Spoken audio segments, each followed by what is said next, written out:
Ya, teman-teman, setelah saya lihat, ternyata Anda semua mayoritas sudah paham mengenai desain instruksional model Atwi Suparman ini.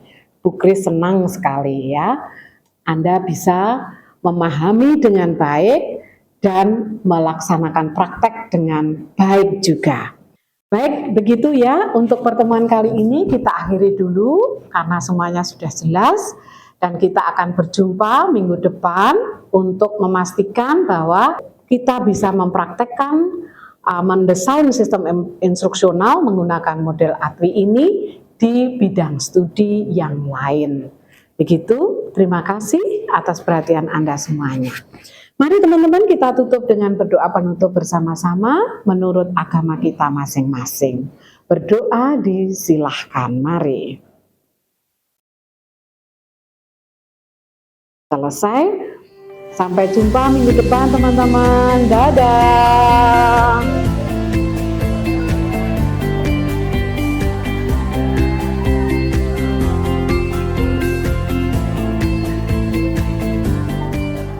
Husna, kamu besok ini ada kelas nggak ya? Enggak ada, Mun. Ada apa? Jujur aku masih bingung tahu mengenai materi desain instruksional menurut Atwi. Kalau kamu gimana? Aku sih juga masih bingung ya, soalnya ini kan tahapan yang banyak banget ya. Terus sangat penting juga untuk kita sebagai calon desainer instruksional. Pakat Husna, apalagi desain instruksional juga penting loh buat guru, buat dosen, buat instruktur. Jadi kalau kita desain pembelajaran yang nggak baik, nanti juga nggak tercapai nggak sih kompetensinya? Nah, tuh betul banget. Ternyata sebanyak itu ya user dari desain instruksional nih. Kira-kira siapa ya yang bisa jelasin lebih lanjut? Siapa ya? Itu ada Umam nggak sih? Dia kan punya pengalaman di teknologi pembelajaran. Gimana kalau kita tanya dia? Boleh. Kita samperin aja yuk. Yuk! Mam. Halo. Habis ini ada kelas nggak? Kayaknya nggak ada. Ada juga dibantu. Iya nih, kita tuh masih bingung tahu mengenai materi desain instruksional. Kira-kira Umam tahu nggak ya? Kita belajar bareng aja yuk. Oke? Boleh. Kita juga masih belajar kok. Mari kita duduk di belakang. Jadi, Muna, Husna, bagian mana nih yang masih bingung? Ini loh, jadi dalam mendesain suatu pembelajaran ataupun suatu pelatihan yang sistematis, kita itu perlu yang namanya model desain instruksional. Nah, model desain instruksional itu kan ada banyak, termasuk tadi model desain instruksional Atwi Suparman. Itu kira-kira tahapannya apa aja ya? Soalnya tadi kita lupa. Oke, aku jelasin lagi ya, bahwa model instruksional dari Atwi Suparman itu tadi dari 10 langkah. Mulai dari analisis kebutuhan instruksional dan menuliskan TU hingga evaluasi sumatif. Tadi kan kamu ada nyebutin nih mengenai analisis kebutuhan. Kira-kira di situ kita ngapain aja sih? Oh iya betul, aku tadi juga dengar, cuman aku agak ngantuk. Tapi bisa lah dijelasin lagi. Oke, aku jelasin dari awal ya. Awas, tapi kalian jangan ngantuk. Enggak kok, tenang aja. Oke. Tahap pertama, mengidentifikasi kebutuhan instruksional dan menulis tujuan instruksional. Menurut Atwi, mengidentifikasi kebutuhan instruksional adalah suatu proses untuk 1. Menentukan kesenjangan penampilan peserta didik yang disebabkan kekurangan kesempatan mendapatkan pendidikan dan pelatihan pada masa lalu. 2. Mengidentifikasi bentuk kegiatan instruksional yang paling tepat. 3. Menentukan populasi sasaran yang dapat mengikuti kegiatan instruksional tersebut. Langkah mengidentifikasi kebutuhan instruksional. 1. Identifikasi kesenjangan kinerja atau belajar, mengumpulkan data melalui observasi, wawancara, kuesioner, atau dokumen untuk mengetahui perbedaan antara kondisi aktual dan kondisi ideal peserta didik atau karyawan. 2. Analisis dampak, nilai besarnya kerugian akibat kesenjangan, waktu, biaya, produktivitas, motivasi. Jika dampak signifikan, proses dilanjutkan. 3. Analisis penyebab kesenjangan instruksional, menentukan apakah kesenjangan disebabkan oleh kurangnya pengetahuan, keterampilan, atau sikap. Jika bukan, masalah berada di luar tanggung jawab desainer instruksional. 4. Klasifikasi peserta, sering dilatih, beri umpan balik dan latihan perbaikan dan jarang dilatih, beri lebih banyak praktik dan supervisi. 5. Rancang program baru untuk yang belum pernah dilatih, susun TIU dan lanjutkan ke desain instruksional. Menuliskan tujuan instruksional umum, TIU. Dari hasil identifikasi kebutuhan instruksional diperoleh pengetahuan, keterampilan, dan sikap yang belum dikuasai pembelajar sebagai dasar perumusan tujuan instruksional umum.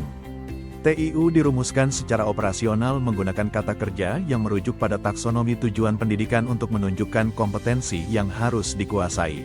Contoh rumusan tujuan instruksional umum. Setelah mengikuti pelatihan ini, guru akan mampu mengimplementasikan model pembelajaran Value Clarification Teknik VCT dalam pembelajaran untuk meningkatkan sikap anti-bullying pada siswa dengan tepat. Nah, tadi udah jelas ya mengenai penjelasan analisis kebutuhan. Untuk selanjutnya analisis instruksional, ya nggak sih? Iya betul, bedanya dengan analisis kebutuhan apa? Beda dong, jadi analisis kebutuhan instruksional itu adalah fokus pada mengapa kita harus belajar hal tersebut. Sedangkan analisis instruksional itu fokus materi apa saja yang harus kita pelajari untuk mencapai kompetensi yang diinginkan. Oh, jadi tuh kita memecahkan dari kompetensi umum jadi yang lebih spesifik gitu ya? Nah, betul. Tahap kedua adalah analisis instruksional.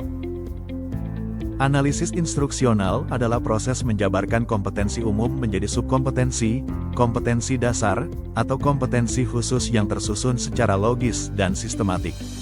Hasil analisis instruksional adalah peta subkompetensi yang paling dasar sampai kompetensi yang paling tinggi seperti dirumuskan pada tujuan instruksional umum. Terdapat 4 macam struktur kompetensi yakni 1. Struktur hierarkis adalah kedudukan dua kompetensi yang menunjukkan bahwa salah satu kompetensi hanya dapat dilakukan bila telah dikuasai kompetensi yang lain.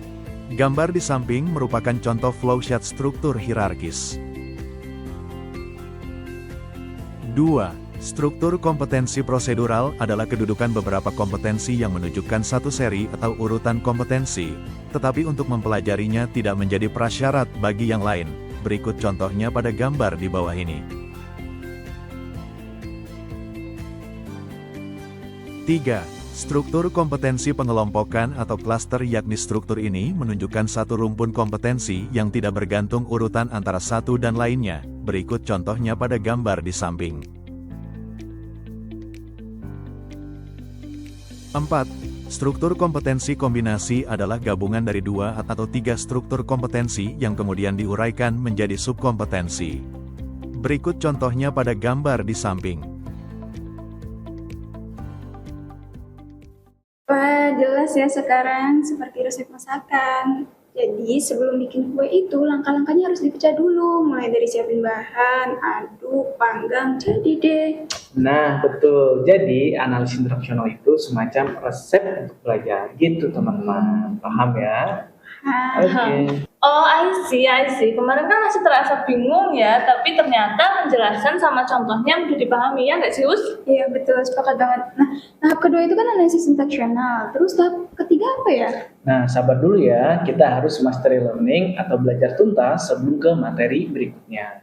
Nah, 2 materi sebelumnya bagaimana? Sudah clear atau belum? Alhamdulillah udah clear. Boleh next, Uma? Oke, tahap berikutnya adalah identifikasi perilaku dan karakteristik awal peserta didik. Ini tahapan seru, menantang, dan penting supaya tahapan pembelajaran tepat tujuan. Tahap 3 mengidentifikasi perilaku dan karakteristik awal peserta didik. Mengidentifikasi perilaku awal peserta didik dimaksudkan untuk mengetahui siapa kelompok sasaran, populasi sasaran, serta sasaran didik dari kegiatan instruksional.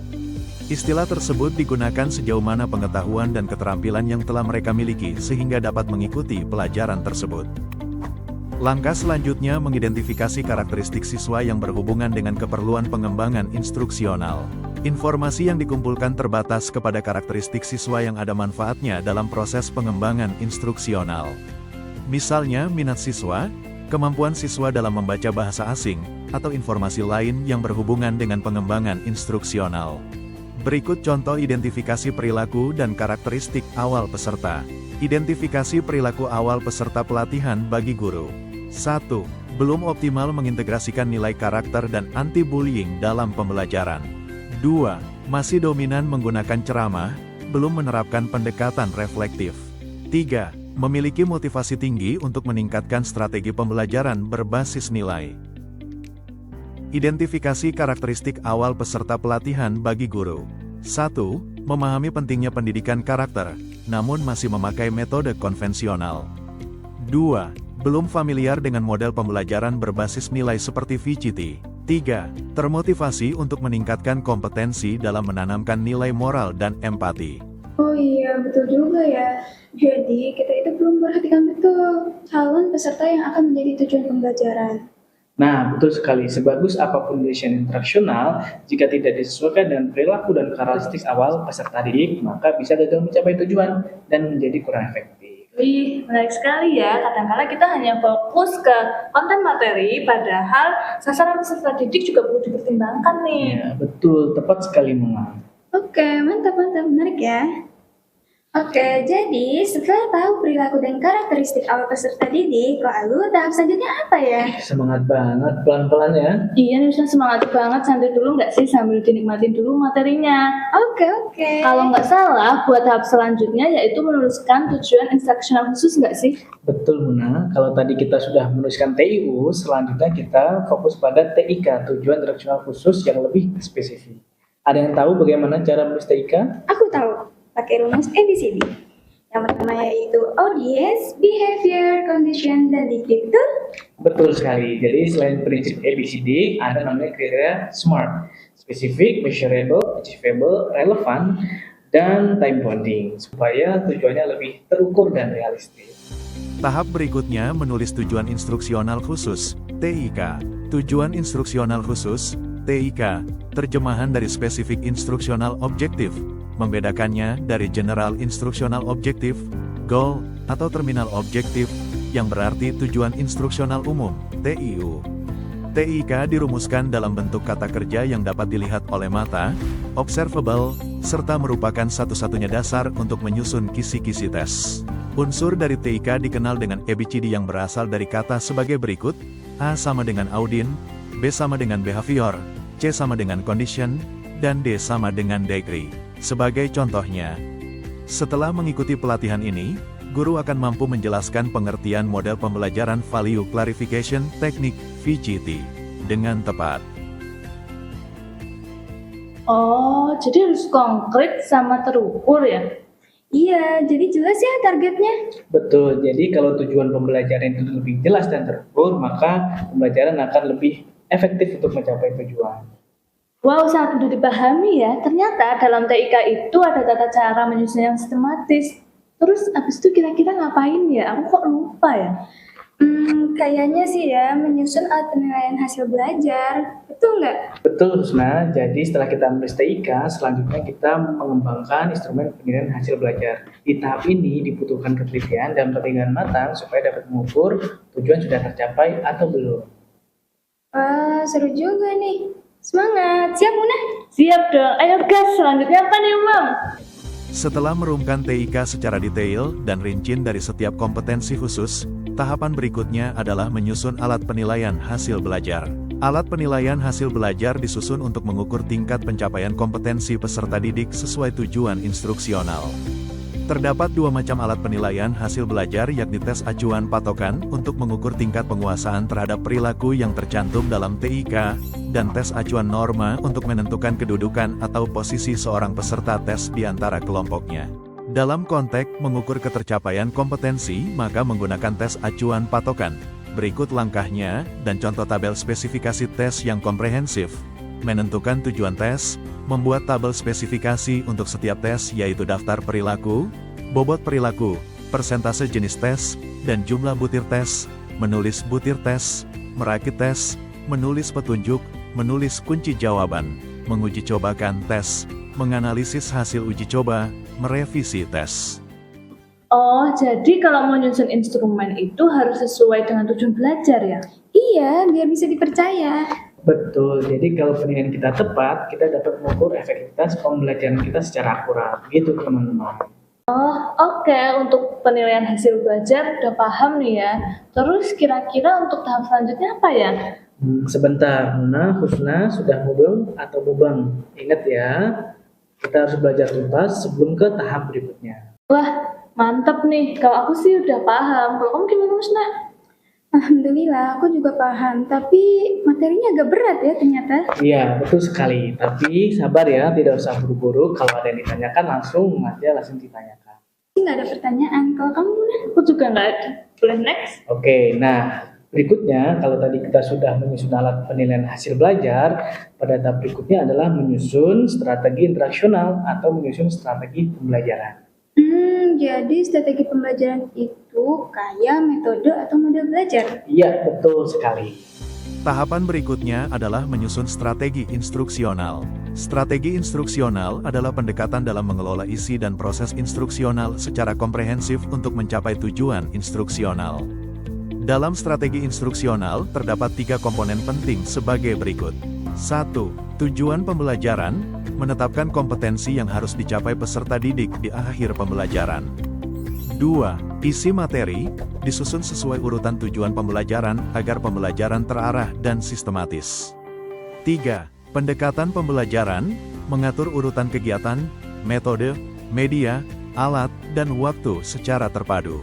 Berikut contoh format tabel model strategi pembelajaran yang komprehensif. Pada tahap pendahuluan tercermin 3 langkah yakni 1. Deskripsi singkat isi pelajaran yang berhubungan dengan TIK berikutnya, penjelasan relevansi isi dengan manfaat yang akan diperoleh. Dan terakhir, penjelasan tentang TIK. Pada tahap penyajian berisikan subkomponen diantaranya.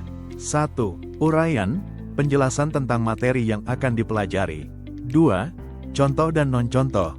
Contoh adalah benda kegiatan atau deskripsi yang mempresentasikan konkret uraian materi, non-contoh adalah sebaliknya dari contoh tentang penyimpangan terhadap uraian materi.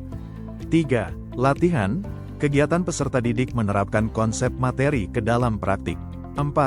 Tes formatif, untuk mengukur tingkat pencapaian dan kemajuan belajar peserta didik. 5. Rangkuman, berupa uraian esensial materi. 6. Glosarium, daftar istilah teknis dan pengertian yang digunakan. Pada tahap penutup, terdapat 2 subkomponen yakni 1. Umpan balik, memberitahukan hasil tes formatif supaya proses belajar efektif, efisien, dan menyenangkan. 2. Tindak lanjut, kegiatan peserta didik melakukan tes formatif dan umpan balik. Oh, jadi ini tuh kayak blueprint-nya proses belajar ya? Iya, biar belajarnya itu nggak asal jalan, tapi ada runtutannya. Iya, betul sekali. Jadi, strategi pembelajaran itu jembatan antara tujuan, materi, dan peserta. Jika strateginya tepat, maka hasilnya akan maksimal. Begitu, teman-teman. Nah, bagaimana guys penjelasan terkait menyusun strategi interaksional? Sudah paham atau belum? Udah clear, aman. Wih, mantep nih. Terus untuk selanjutnya bikin bahan ajar nggak sih? Iya, betul sekali. Tapi lebih tepatnya mengembangkan bahan interaksional untuk menjadi pegangan aktivitas dan materi pembelajaran. Oh, paham. Terus habis itu lanjut aja nggak sih? Guys, selanjutnya apa nih? Oke, siap. Tapi tetap fokus ya. Kalau ada pertanyaan langsung tanyakan saja. Tahap berikutnya adalah mengembangkan bahan instruksional.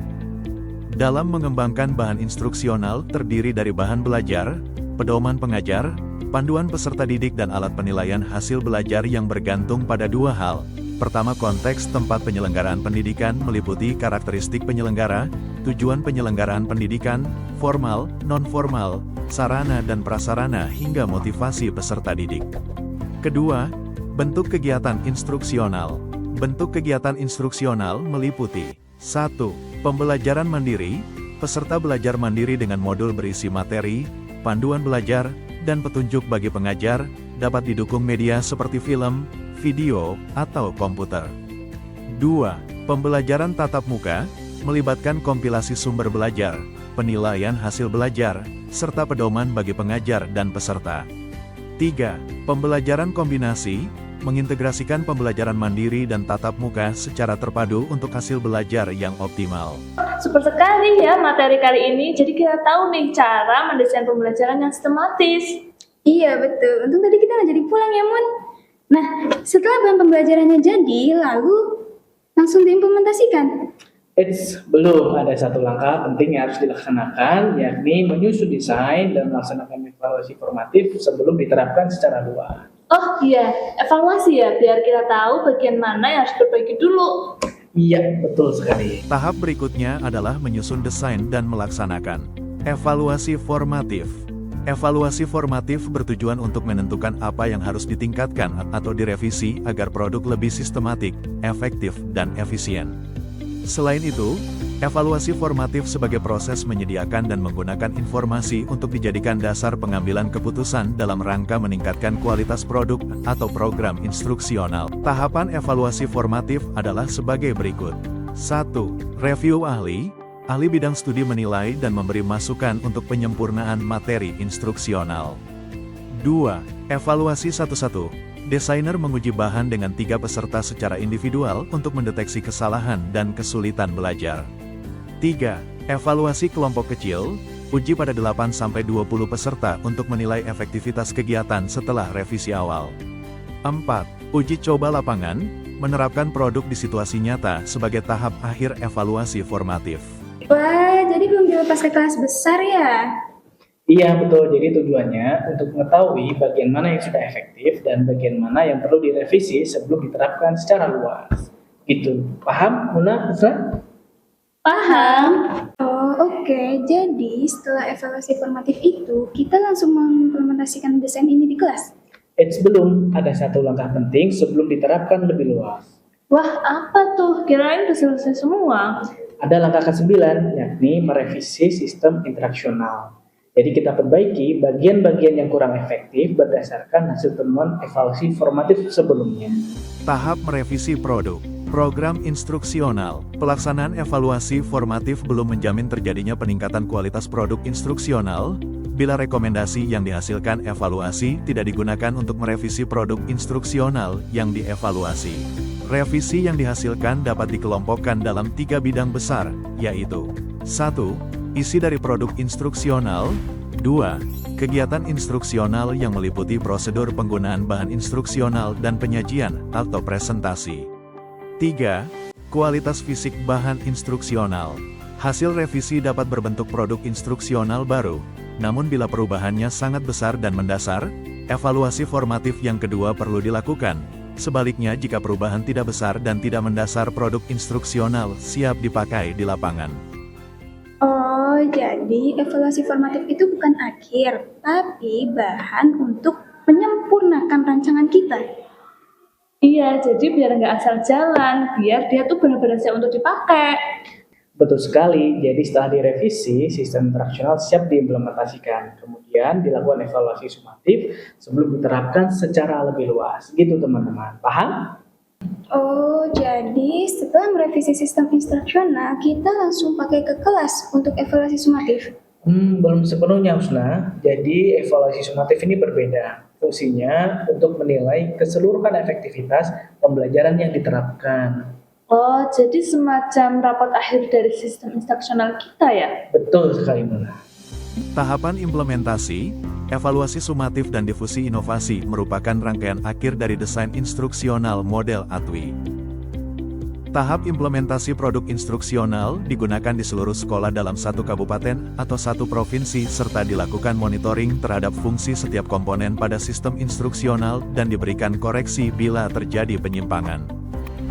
Evaluasi sumatif yakni proses menilai suatu objek, dalam hal ini sistem instruksional. Jika sistem instruksional yang baru dan sebelumnya signifikan lebih efektif, maka salah satunya lembaga pendidikan sebaiknya menggunakan yang lebih efektif. Jika keduanya sama efektifnya, sistem instruksional dapat digunakan bersamaan atau opsi alternatif. Difusi inovasi adalah proses penyebaran ide, praktik, atau produk baru kepada individu atau organisasi melalui saluran komunikasi dalam jangka waktu tertentu di dalam suatu sistem sosial.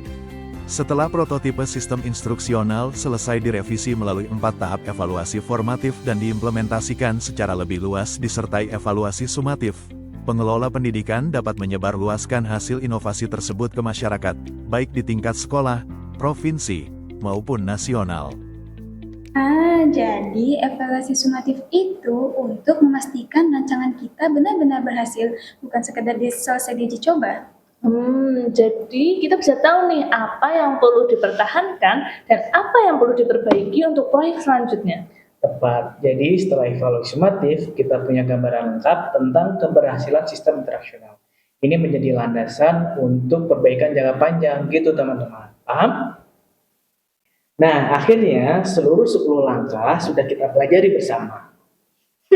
Rasanya kayak habis perjalanan panjang ya, tapi menyenangkan kok. Bener lagi, rasanya kayak buka peta jalan baru buat strategi pembelajaran. Ingat, ini bukan akhir, justru awal dari perjalanan kita dalam merancang pembelajaran yang bermakna. Makasih ya, Pak.